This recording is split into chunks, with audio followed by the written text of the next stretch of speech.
তাই ওই টিকটক অ্যাওয়ার্ডটা নেওয়ার পর আমার খুব ভালোই লাগতেছে, যদিও পিছনে একটু ব্যথা করতেছে।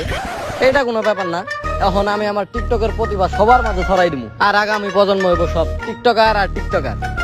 কিন্তু কাকা, আপনি আমার এই নদীর সামনে নিয়ে আসেন কেন? কাকা কাকা এটা কিন্তু আপনি করতে পারেন না কাকা, বেইমান হইব কাকা। কিন্তু কাকা আপনি আমার গেটের ভিতরে বন্ধ করলেন কেন? তুই তো জানোস না, একটু আগে আমার বাবাই ফোন দিছিল। যদিও বাবার কাছে আমার ফোন নাম্বার ছিল না, তাও কেমন জানি বাবাই আমার ফোন দেয়, আর ফোন দেওয়ার পরে আমি বাবার কাছে যাই। আর বাবা আমার সম্পূর্ণ ঘটনা খুইলা বলে, যেহেতু আমার গোসাই আলাদিন এই দুনিয়াতে আসছে, তার মানে আমি সেই রাজার কোনো বংশধর। আর 28 বছর আগে রাজার অসম্পূর্ণ কাজটা আমারই আবার সম্পূর্ণ করতে হবে। আর তা যদি না হয় তাহলে সারা পৃথিবী ছেয়ে যাবো টিকটক নামে অভিশাপটাই। প্রতিটা ঘরে ঘরে প্রতিবন্ধী শিশু জন্ম নিব। আর তাই তোরেই এই কেটলিটা গইসা আলাদিন এই কেটলিতে বইরা পানিতে ফেলাই দেওয়া লাগবো। আর পানিতে ফেলাই দেওয়ার আগে তোর একটা মন্ত্র পড়তে হইব, লেলা তেরি লে লেগি তু লিখি কে লে।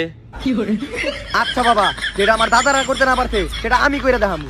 টিকটক নামে এই অভিশাপ আমি দূর করে দেখাবো। কিন্তু কাকা আপনি তো ওই রাজারই বংশধর, এখন রাজার মতো ভুল মন্ত্র কয়ে আমার আবার পানিতে ফেলাই দেন, আপনার মতো আমার কেউ নাকি আবার ফিরাই আনবো। হয়তো আমি মন্ত্র হইলা গেছি, কিন্তু তুই কি আমার রাজার মতো বোঝাই পাইছস?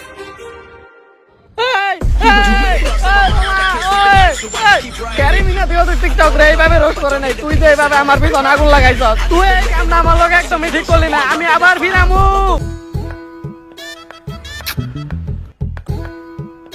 তোমার এই সৌন্দর্য ধরে রাখার জন্য ব্যবহার করো তুমি কেয়া, তাই তো আমি তোমাকে ভালোবাসি। I love you Rokeya. I love you too জান। আচ্ছা জান, তুমি কি আমার জন্য সবকিছু করতে পারবা? হ্যাঁ পারবো তো, তুমি যদি চাও তাহলে এই পুকুরে লাফ দিয়ে মরে যাব। তুমি যদি চাও তোমার লেগে হারপি খেয়েও মরে যাব। তুমি যদি চাও তাহলে আমি বিষ খেয়েও মরে যাব। আচ্ছা থাক, রোজা রইছি, তুমি এগুলা বাদে যেগুলা করতে কইবে আমি ওগুলাই করব।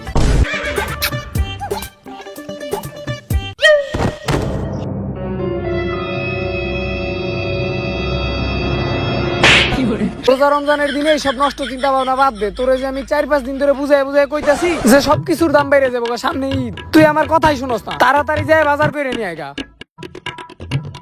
আর এই লো বাজারের ব্যাগ, আর এই লো 1000 টাকা, বাজারে যায় সবকিছু কিনে নিয়ে আইগা।